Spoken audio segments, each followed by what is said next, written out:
매일 성경 묵상을 돕는 해설 가이드입니다. 안녕하세요, 묵상코치입니다.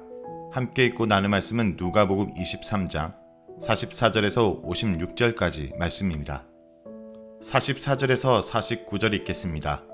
때가 6시쯤 되어 해가 빛을 잇고 온 땅에 어둠이 임하여 제9시까지 계속하매 성소의 휘장이 한가운데가 찢어지더라. 예수께서 큰 소리로 불러 이르시되 아버지, 내 영혼을 아버지 손에 부탁하나이다 하고 이 말씀을 하신 후 숨지시니라.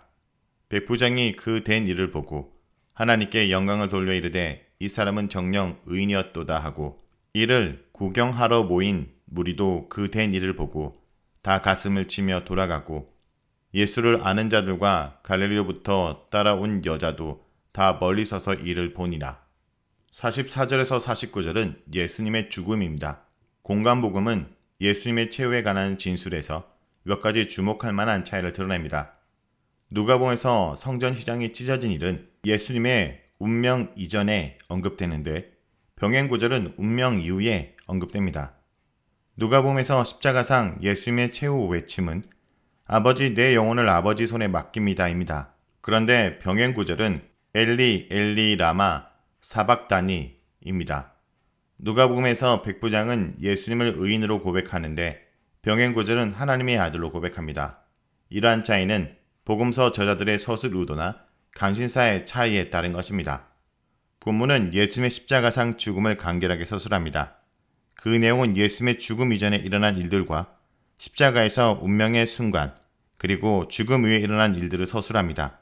44절에서 54절은 예수님의 죽음 이전에 일어난 일들에 대한 서술입니다. 누가복음은 두 가지 상징적인 일, 온 땅에 임한 어둠과 성전 휘장의 찢어짐을 특별히 언급합니다. 44절에 보면 온 땅에 어둠이 임합니다. 낮 12시로부터 오후 3시까지 해가 빛을 잇고 3시간의 긴 어둠이 지속됩니다.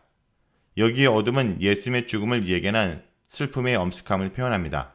해가 빛을 잇고 라는 표현은 누가복음에만 언급되는데 그 엄숙함을 더합니다. 더구나 누가복음은 사탄의 권세와 관련하여 어둠을 언급합니다. 45절에서 성소의 휘장이 찢어집니다.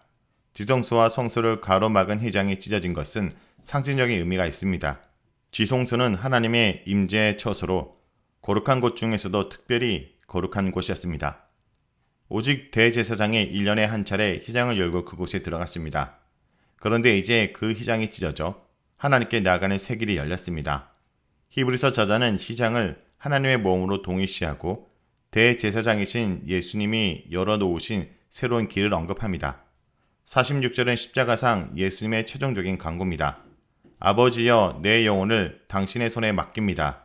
이 구절은 시편 31편 5절을 반영합니다. 순교하는 스데반의 기도도 여기 예수님의 간구와 유사합니다.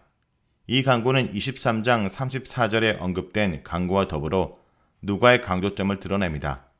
누가는 예수님의 고난의 정점에서 아버지 아들 모티브를 통해 예수님의 정체를 분명하게 나타냅니다.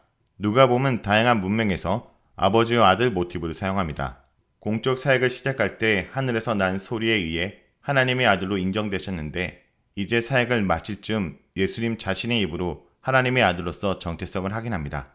47절에서 49절은 예수님의 죽음 이후에 일어난 일들을 서술합니다. 예수님의 죽음을 목도한 백부장과 무리들, 그리고 그를 아는 자들과 여인들에 관해 언급합니다. 47절은 백부장에 관한 서술입니다.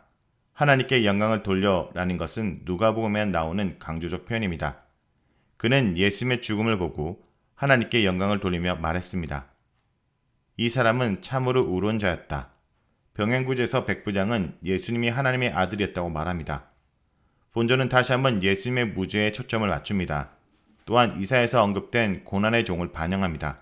48절은 구경하러 모인 무리에게 관한 서술입니다. 가슴을 치면은 그들의 애도의 마음을 표현합니다.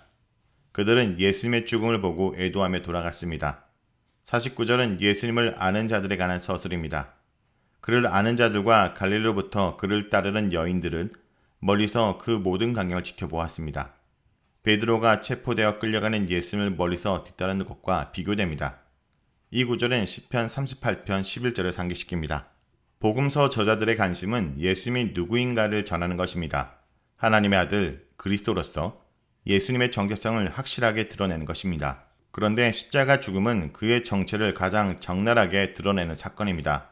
이런 면에서 예수님의 십자가 처형은 순환기사의 절정인 동시에 누가복음 전체의 절정입니다. 우리는 인자로서 십자가에 달려 죽기까지 자신을 낮추신 하나님의 아들 그리스도를 통해 하나님을 더 깊이 알게 됩니다. 다음 50절에서 56절 읽겠습니다. 공의 의원으로 선하고 의로운 요셉이라 하는 사람이 있으니 그들의 결의와 행사에 찬성하지 아니한 자라. 그는 유대네 동네 아리마대 사람이요 하나님의 나라를 기다리는 자라. 그가 빌라도에게 가서 예수의 시체를 달라 하여 이를 내려 세마포로 싸고 아직 사람을 장사한 일이 없는 바위에 판 무덤에 넣어두니 이 날은 준비일이요 안식일이 거의 되었더라. 갈릴리에서 예수와 함께 온 여자들이 뒤를 따라 그 무덤과 그 시체를 어떻게 두었는지를 보고 돌아가 향품과 향료를 준비하더라. 50절에서 56절은 예수님의 매장입니다. 고난기사는 예수님의 매장에 관한 이야기로 끝맺습니다. 본문은 예수님의 매장 이야기, 요셉이 빌라도에게 예수님의 시신을 요구하여 바위에 판 무덤에 안치하는 내용과 갈릴리에서부터 예수님을 따르던 여인들이 향품과 향료를 준비하는 내용으로 구성됩니다. 예수님의 매장 얘기는 요셉에 대한 소개와 요셉에 의한 매장 내용으로 이루어집니다. 50절에서 51절은 공회원 아리마대 요셉에 대한 소개입니다. 그는 사내들연의 회원이었습니다. 마가는 그를 존경받는 공회원으로 표현합니다. 공회원인 요셉은 선하고 의로운 자입니다. 의로운이라는 표현은 사가랴와 엘리사벳, 시므온, 예수 등을 묘사할 때 나옵니다.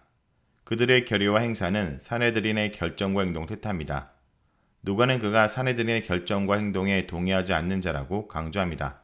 하나님 나라를 기다리는 자는 이스라엘의 위로를 기다리는 자, 예루살렘의 속량을 바라는 모든 사람과 유사한 편입니다.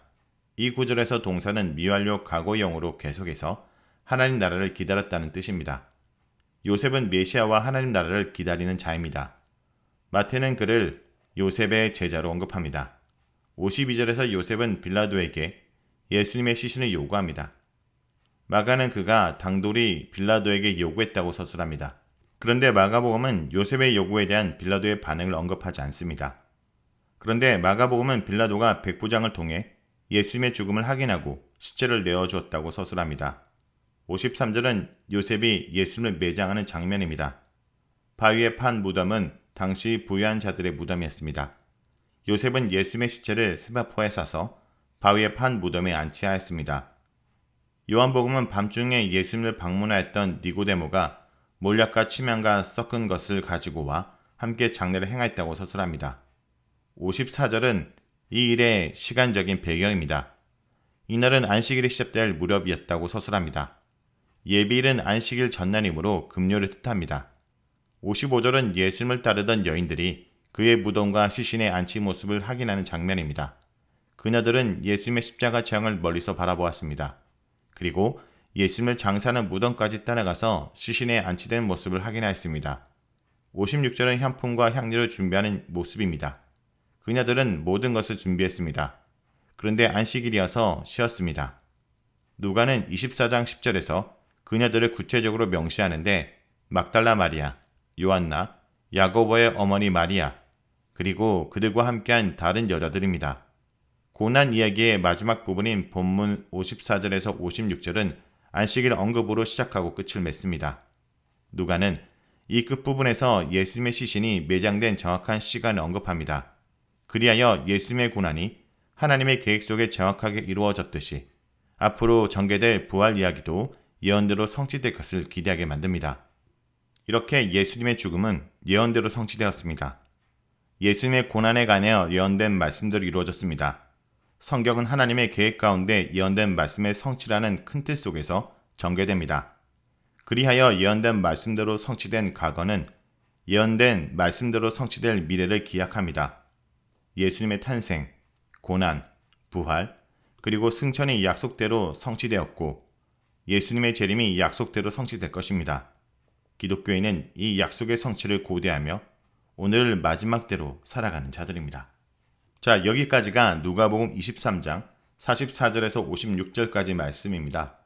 오늘 말씀을 통해 우리는 무엇을 묵상하고 적용해야 할까요? 주님은 우리에게 빛을 주시기 위해 어둠 속에 계셨습니다. 예수님이 십자가에 달리신 시간은 죄와 죽음에 사로잡혀 있는 사람들을 대신하여 그 저주와 형벌을 받는 시간이었습니다. 이스라엘 백성들이 출애굽하기 전에 흑암의 저주가 임했던 것처럼 지금 십자가 위에서 예수님이 새 출애굽을 이루는 시간에도 온 땅에 어둠이 임했습니다. 그러나 잠시 후면 이 어둠의 권세를 몰아내시고 하나님의 자녀들에게 빛으로 임하실 것입니다. 내 삶의 어둠을 거두시고 강명한 새 아침을 허락하실 주님을 바라보시길 바랍니다.